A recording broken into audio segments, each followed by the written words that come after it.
उन्हें नहमकन के बुधाइण तो चाहिया त मदारिस तहां का पहिरियों क़ौमी धारा में शामिल आहिनि। तहां जे यूनिवर्सिटियुनि जे अंदर, तहां जे कॉलेजनि जे अंदर, तहां जे स्कूलनि जे अंदर अॼु अंग्रेज़ जी तालीम पढ़ाई पई वञे। अॼु यूनिवर्सिटी, कॉलेज ऐं स्कूल जे तालिब इल्म जे ज़ेब ते तन थियल लिबास अंग्रेज़ जो आहे। अॼु उहे पैंट शर्ट पाए करे, पैंट शर्ट वारी यूनिफॉर्म पाए करे स्कूलनि में तालीम हासिल करे रहिया आहिनि। तहांजे स्कूल में तालीम अंग्रेज़ जी, तहांजे स्कूल में तालीम अंग्रेज़ ज़ुबान में, तहांजे यूनिवर्सिटियुनि जो लिबास पैंट शर्ट सबक ॾेई रहिया आहियो। मुंहिंजे मदारिस के क़ौमी धारा में शामिल आहियो त तहां खां पहिरियों असां शामिल आहियूं। अॼु मुंहिंजे मदारिस जे अंदर जेकॾहिं तालीम ॾिनी थी वञे त क़ौमी ज़ुबान उर्दू में ॾिनी थी वञे। अॼु मुंहिंजे मदारिस जे अंदर तलबा जो यूनिफॉर्म त सलवार ऐं कमीज़ पाकिस्तान जो क़ौमी लिबास सलवार कमीज़। मुंहिंजे मदारिस जे तलबा जो यूनिफॉर्म सलवार कमीज़ पाकिस्तान जी क़ौमी ज़ुबान उर्दू। मुंहिंजे मदारिस जे अंदर तालीम उर्दू में ॾिनी वञे। ऐं अॼु क़ौमी धारा जी ॻाल्हि उहे था कनि जेका पंहिंजनि स्कूलनि, यूनिवर्सिटियुनि ऐं कॉलेजनि जे अंदर अंग्रेज़ जी तालीम था ॾियनि। अॼु मुंहिंजे मदारिस जे अंदर जेकॾहिं तालीम ॾिनी थी वञे त पाकिस्तान का मतलब क्या, ला इलाहा इल्लल्लाह मुहम्मदुर रसूलुल्लाह वारी तालीम ॾिनी पई वञे। असां बुनियाद पाकिस्तान जी ॻाल्हि कई आहे, असां पाकिस्तान जे मक़सद जी ॻाल्हि कई आहे। अॼु मदारिस पाकिस्तान जे अंदर वतन अज़ीज़ पाकिस्तान जे जमहूरियत जो दर्स ॾेई रहिया आहिनि। वतन अज़ीज़ पाकिस्तान जे अंदर इस्लामी तालीम जो दर्स ॾेई रहिया आहिनि। असां तहां खां पहिरियों क़ौमी धारा में शामिल आहियूं। क़ौमी धारा में शामिल करणो आहे त पहिरियों तव्हां पंहिंजनि यूनिवर्सिटियुनि, कॉलेजनि ऐं स्कूलनि खे क़ौमी धारा में शामिल कयो। हे अंग्रेज़ जो मुल्क कोन्हे त हिते तालीम भी अंग्रेज़ी में हूंदी। हे अंग्रेज़ जो मुल्क कोन्हे त हिते लिबास भी अंग्रेज़ जो हूंदो। अॼु असां मदारिस जे अंदर उहे उलमा इकराम तैयार करे रहिया आहियूं जेका मुसल्ले ते बिही करे उम्मत जी इमामत भी करे रहिया आहिनि।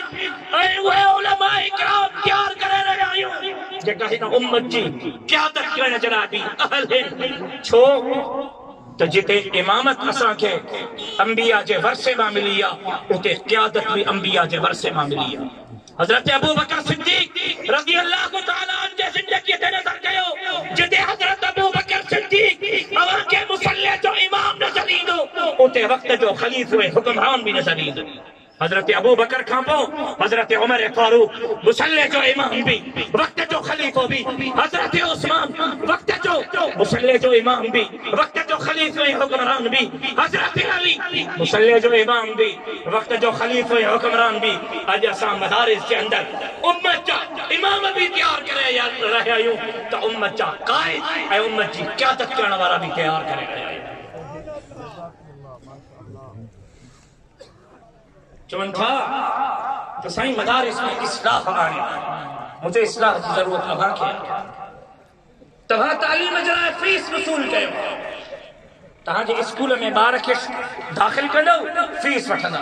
जॾहिं उहो तव्हांजे स्कूल मां फीस ॾेई करे तालीम हासिल करे ईंदो त पोइ पंहिंजे तालीम जो फ़ाइदो अवाम खे तॾहिं ॾींदो जॾहिं पंहिंजे तालीम जो मुआवज़ो वसूल कंदो। तहांजी तालीम फीस जे बरूर मिलत ऐं तहांजे तालीम याफ़्ता पंहिंजे तालीम जो फ़ाइदो फीस वठण खां पोइ ॾींदा।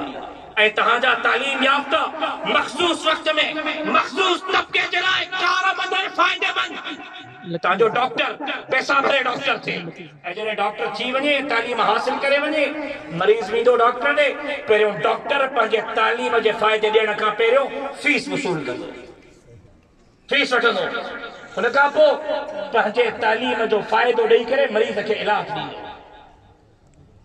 तव्हांजो इंजीनियर फीस भरे करे इंजीनियर थो थिए ऐं पंहिंजे तालीम जो फ़ाइदो इंजीनियर फीस वठण खां पोइ पियो ॾिए।